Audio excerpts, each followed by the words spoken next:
Today my guest was Cecelia Taltoan, a Youngstown native who's been on a long but rewarding journey overcoming drug addiction and creating a successful life for herself. She works in the community helping others through the nonprofit Know Your Neighbor and being engaged to bring about positive change in the city. She's got a story to share that she hopes can help others overcome their issues and strive for a positive change in their own lives. So without further delay, let's start the show. Good morning, Cecelia. Hey, good morning, Scott. How we doing? Thanks for, I'm doing great. Thanks for joining me today. No problem. Well, starting out, I just wanted to ask you a little bit of, I had come to you before about doing a possible podcast, and you turned me down.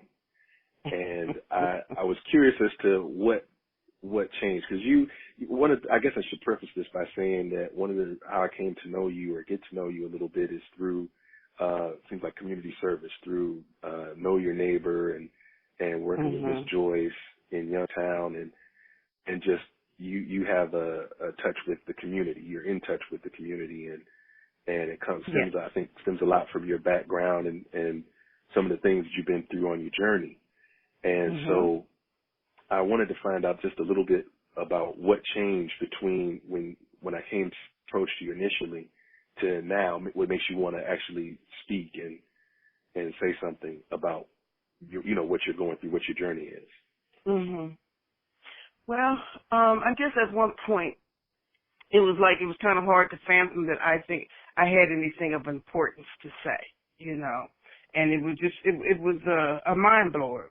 But then as I got invited to speak at the radio station a couple of days ago, and they was talking about my journey in recovery, and they were interested in that.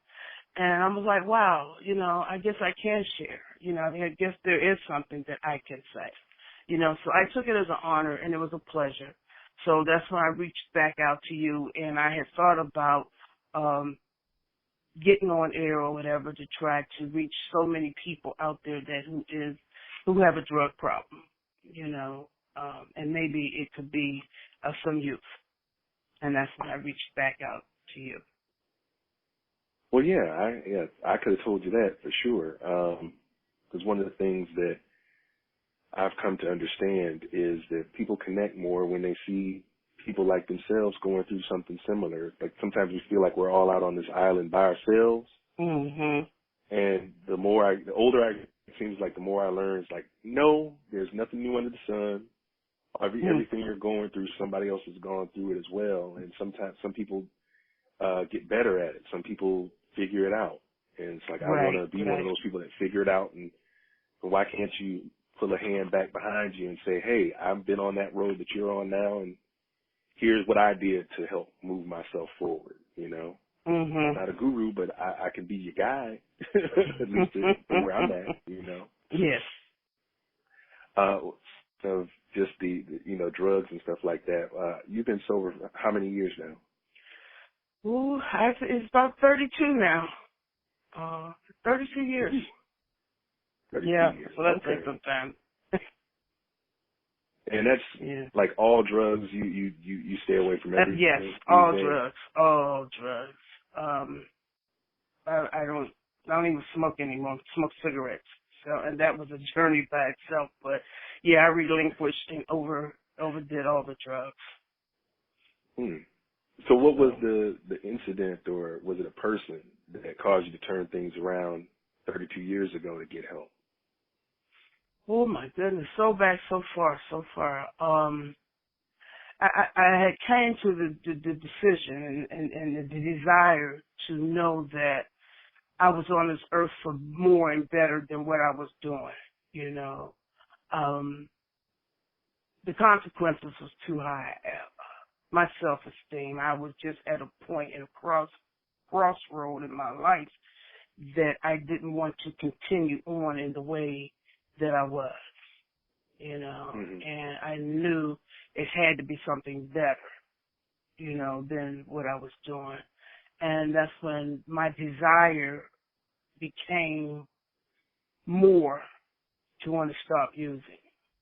And it's nothing that I myself personally did, because I know it was the help of the good Lord. So I used what the past my mother has given me and told me throughout the years, and I used with the strength and the help of the good Lord to help me overcome. And that's where I'm at. The word overcome for me is just awesome. Mm-hmm. Because I Did think, you? I'm sorry. Go ahead. because I think we all can overcome a lot of our battles if we desire to. Yeah, I can agree with that. It's every day is a battle for something, you know. Mm-hmm. I'm sure, you know, even in 32 years of staying away from that stuff, there's still battles you go through unrelated to that at all that are still challenging, and you know, and life itself is challenging, I think. And just figuring out a way to live through it and prosper and shoot. And I'm not talking about prosper in the way that you have a big mansion or anything like that. I think prospering, we need to redefine what it means to be successful, what it means to prosper, at least as far as like, what do you call it, society is concerned. You know, it's not necessarily about how much money you have and how big a house you have, how many cars and, while, you know, and jewels. It's more so that, you know, I'm a person of, I like to experience things and, you know, being able to collect experiences. I like talking to good people, like talking to you. It's a privilege to be able to talk to you this morning and learn something new. And learning that everybody has something to say that's of value and something that we can all learn something from. So, yes, you know, that I appreciate that. Did you do, was it like, I don't want to be dwelling totally on this, but while we're here, did you do like 12 steps or like what type of program did you use? I started out on a 12-step program. You know, I went to several rehab centers around here in Youngstown, you know, where I'm currently living now. But I think it was, I did the 12-step for a while. But most of my recovery came through the church.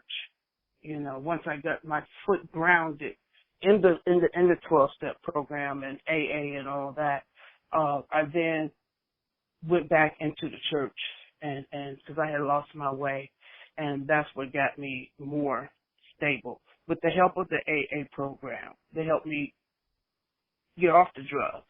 Then it went further to stay off was through my church. And that's how I maintained all these years, you know. What church, what church do you go to?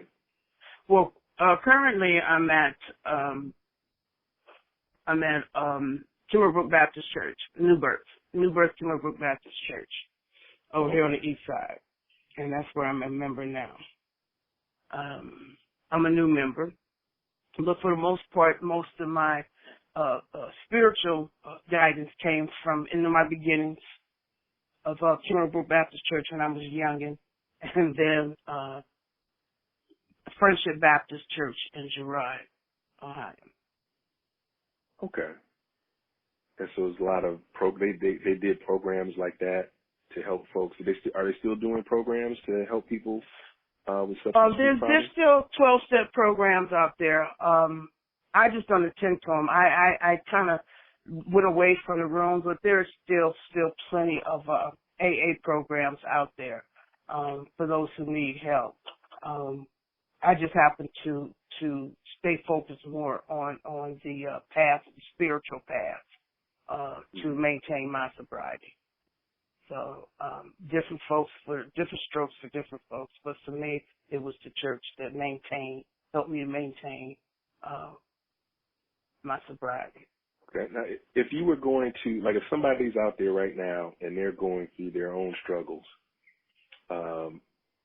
like,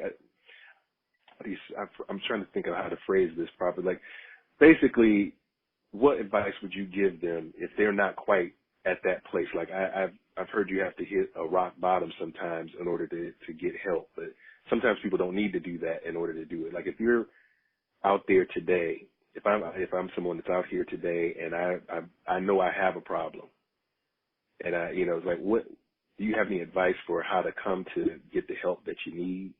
And you're right. Everybody don't have to come to that bottom, but the fact that they admit that they have a problem, first, that's the first step in anything. You have to admit the fact that this situation has has overwhelmed your life. And once that is decided, then you have to decide within yourself that you want the help. And anybody, and we all can overcome. And that's a good word, like I said, for me, overcome, because we get the better of a struggle or a conflict, when we overcome that sickness, So I think that once you get it made up in your mind that you want change, then it will happen. And then that's when you reach out. You do whatever it is that you want to do and need to do to reach out and get that help. And it's going to be difficult, but it can be obtained, So first admit that you want the help and be sincere. Even if you fall back and use again or mess up again, it's okay. You just pick yourself up and keep it moving, But I think that's the most important thing, is to admit and then decide that you want to actually fight this battle. And it's not just about with the drugs either, because, there's so many people that have different issues and handicaps and disabilities that, sometimes we can lay in our own mess, and think that there is no hope, And I don't even want to think that people, just because you're on drugs or anything, because some people have disabilities and stuff, and they think, woe is me because I'm this way now. I don't have anything to give, but we do, Mm-hmm. I think whatever the situation is, whatever is holding us down, or our weakness or our disability, we can all overcome it. We just got to fight it. It sounds a little bit like you're describing some of it as the law of attraction. It's like once you've made that acceptance that, yes, I need help, yes, I have an issue or have a problem, by accepting that, then the law of attraction starts kicking in, and you start attracting what you need to get you the help that you want. Yes, because once you do that, and that law of attraction, because once you do that, you're going to change the pattern in your lifestyle.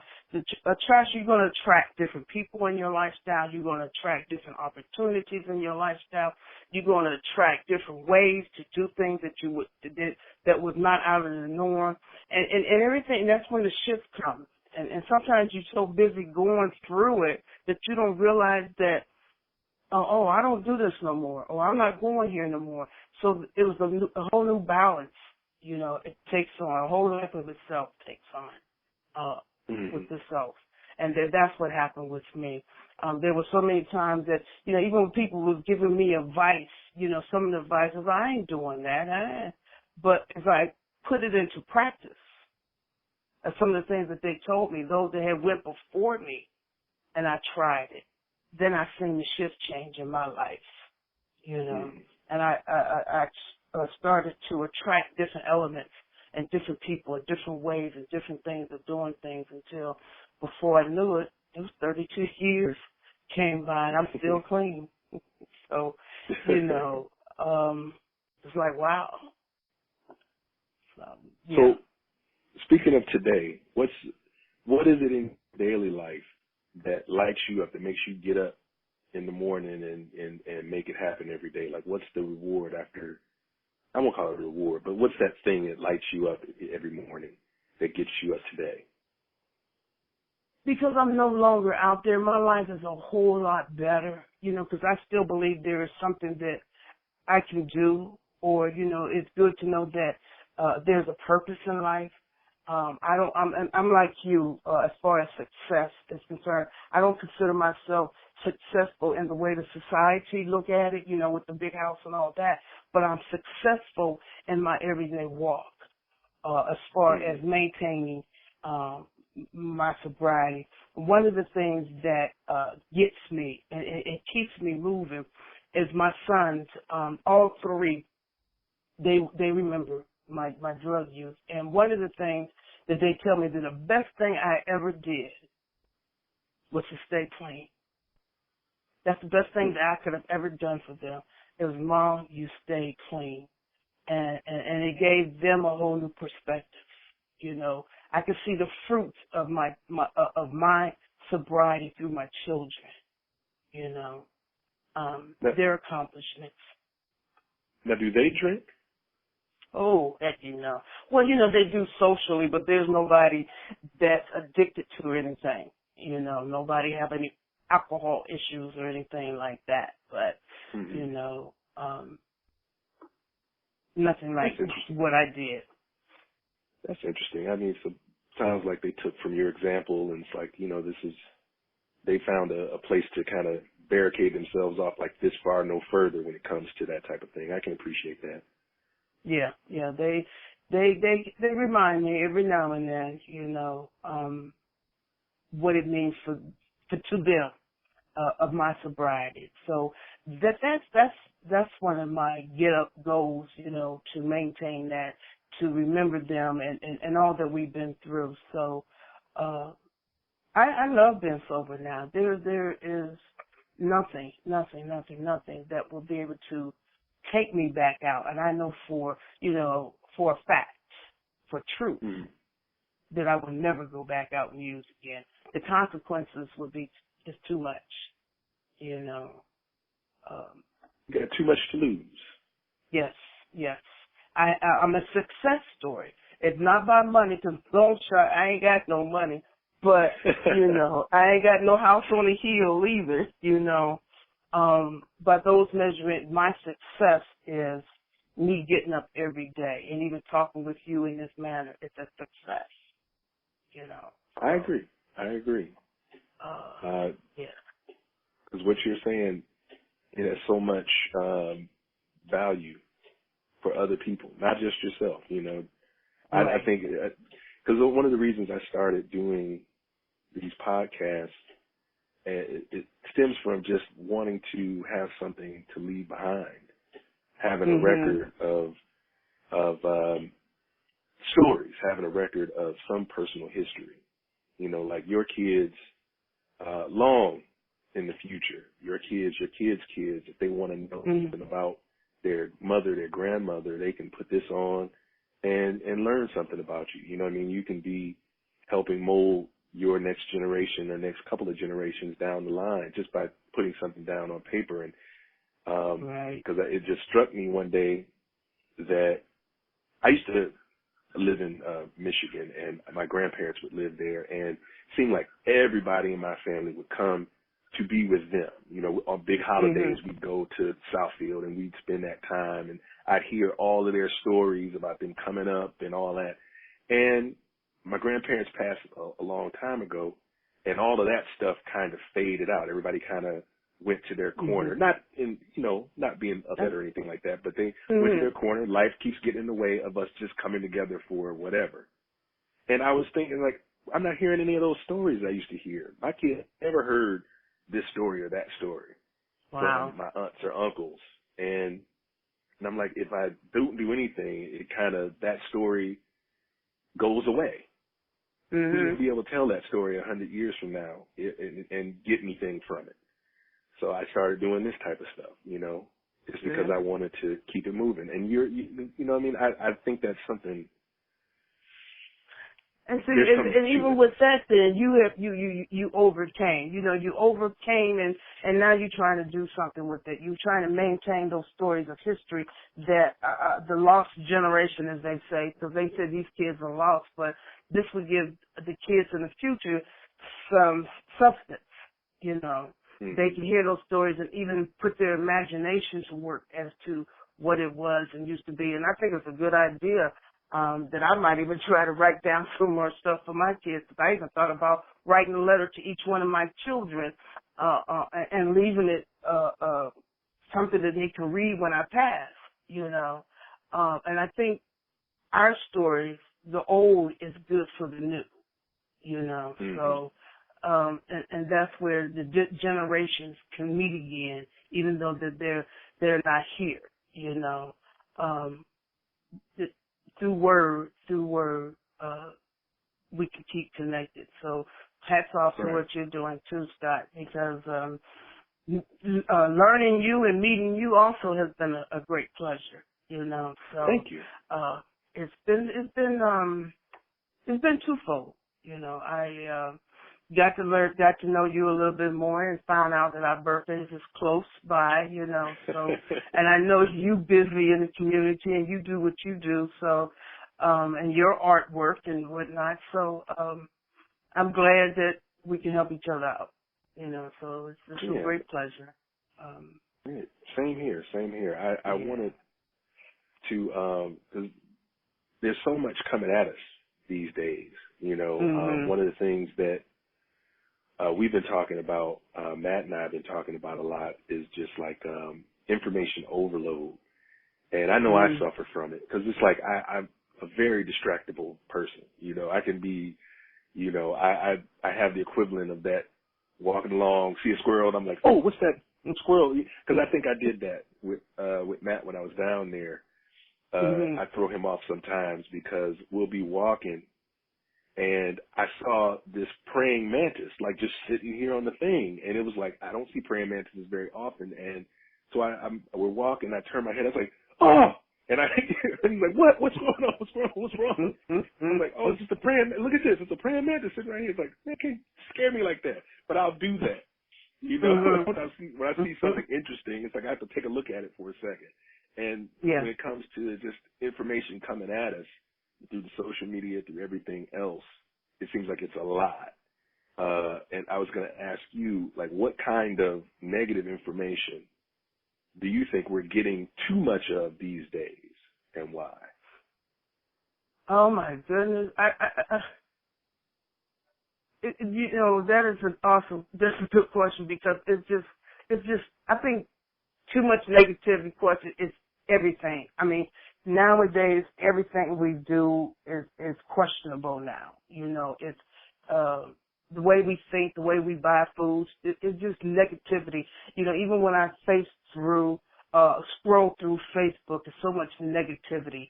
I don't even respond to it. I just look to see what is being said and all that. But I think the negativity is, I don't know, you name it, whatever. It could be the gays, this going on, Simone Biles, the negativity that's putting out about her, she's so great at what she's doing that they want to stop her. The negativity about Black Lives Matter, and then they want to get mad with the cops. But we got to recognize it starts from within us, our own self. You want to shoot your own people up, so it's so much negativity out there. The politicians, everybody want to rule and want to take control, but nobody want to honor to do it in the right manner. It's just whatever you want to talk about.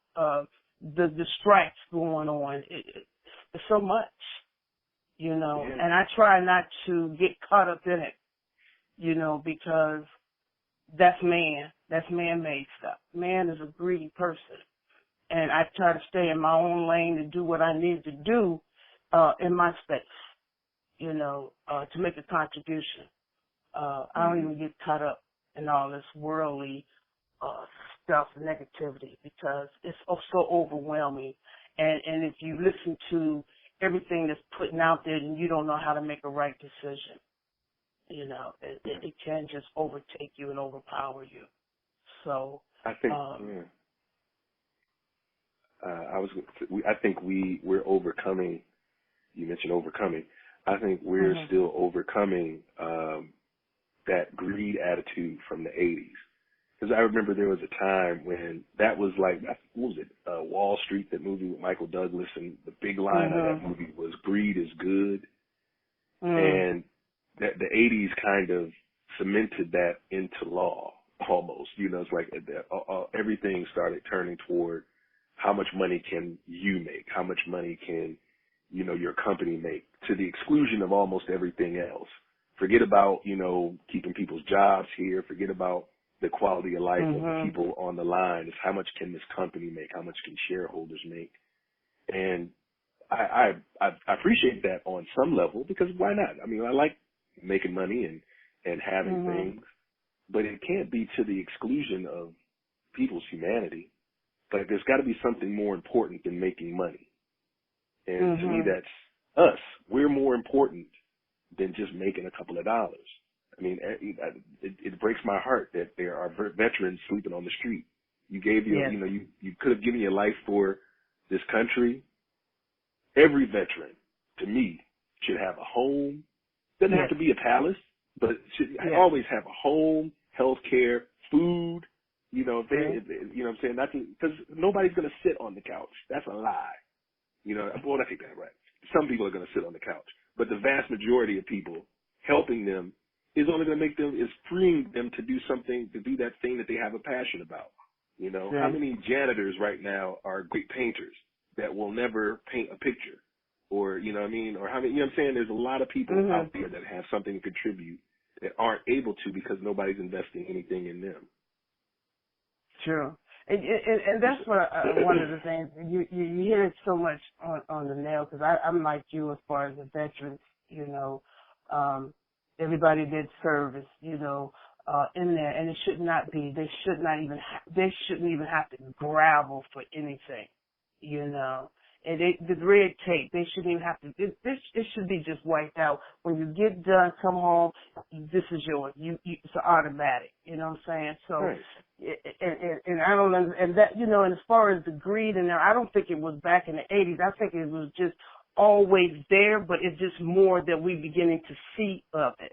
You know, because sometimes they kept it in behind the doors, but man's been greedy forever, you know. Yeah. And it's just that it's just coming out more.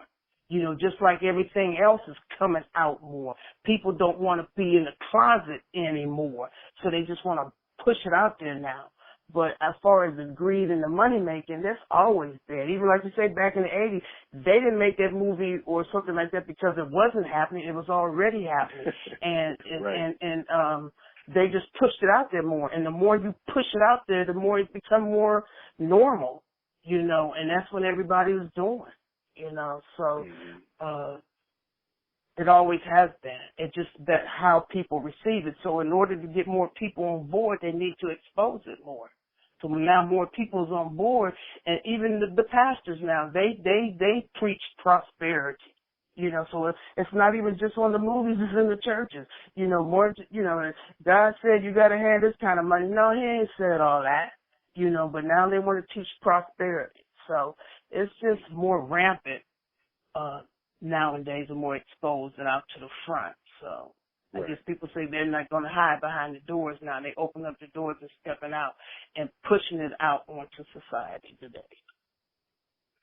Well, since we're wrapping up a little bit, but since we're talking about society and everything, I wanted to at least come back to you and your personal journey as far as, like, what's the work that you're doing in the community? I know you're doing stuff with Know Your Neighbor. Talk a little bit about what you do with them and what you guys are trying to accomplish with that, and any other programs that you're working on right now. Well, Know Your Neighbor, I started out with Joyce as just coming to see what was going on to help her, and thank God for Joyce. But the next thing I know, that took a life itself, because I seen how things was, and I liked that was going on in the neighborhood, and then I became more involved. You know, from just being one of the attendees at the meetings, I am now the chairperson of the Know Your Neighbor. I've seen they try to get the neighborhood to come back like it did in the old days, or some similar to that. You know, make the neighborhood nice again. You know, because so much of the neighborhood has got lost.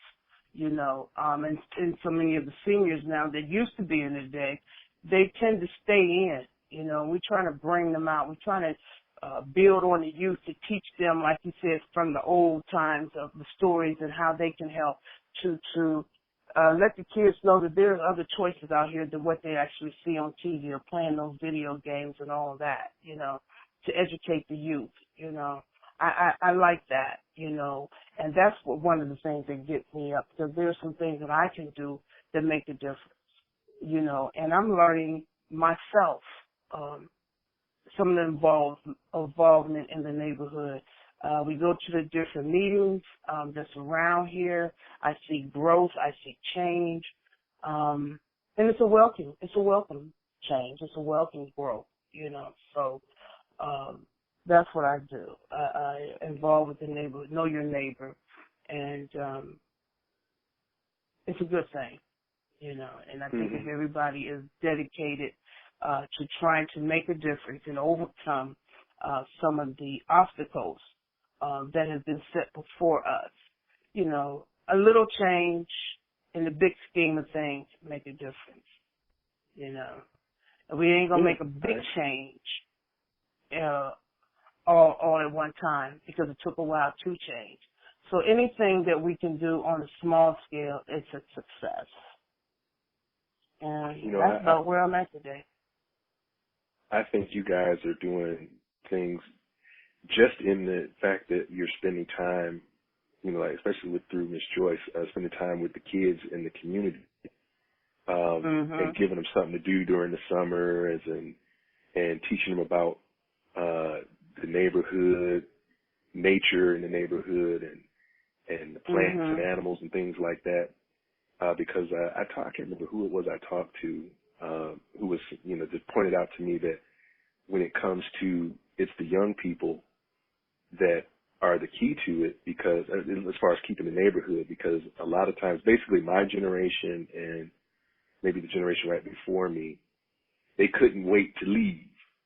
You know what I mean? Like we might have had houses and we've had businesses, and some of us, and the people who owned it, ran it for years. Their kids, they were able to give them a great life, and their kids couldn't wait to get the heck away from the thing that has founded them, that helped them establish anything. It's like, so all these great old businesses just died out because their kids didn't want to keep doing it, and didn't bring it into the next generation.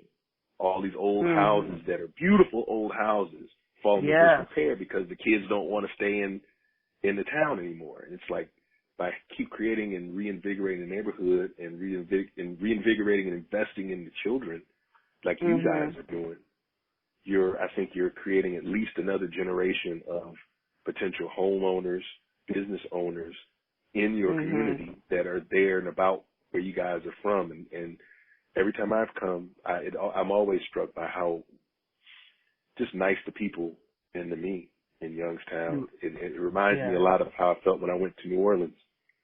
Not necessarily with the music and the food as much, although I've had good food, but just the atmosphere and the vibe down there is real cool where you guys are at. So I appreciate that, and I appreciate getting to know you better. And just want to say thank you again for doing this. Well, I appreciate it, Scott. I'm going to like you even more. We're going to do this one more time. We can do this again. I'm going to like you even more. I would like that. I'd like that because I'm thinking of doing